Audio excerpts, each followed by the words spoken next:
This video demonstrates a large radius arc core pull mechanism used to release a bent pipe undercut.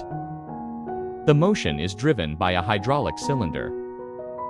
But the core pull itself is not a direct slide. The cylinder first drives a primary slider.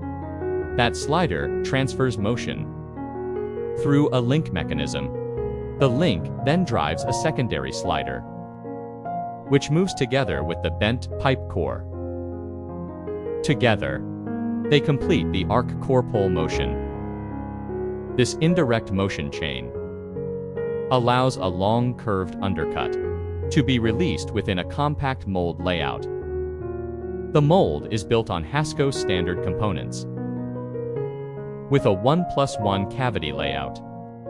The gating system uses a master's single hot nozzle, feeding a cold runner with submarine gates.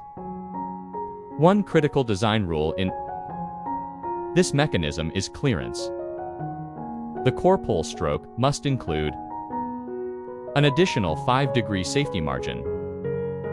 This prevents interference, reduces seizure risk, and ensures stable, repeatable demolding. This is not about making the mechanism more complex.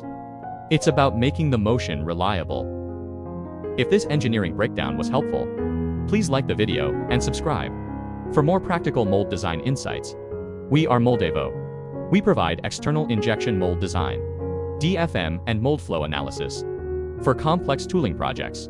If you are working with a challenging 3D part and want to validate manufacturability before steel cutting, feel free to reach out.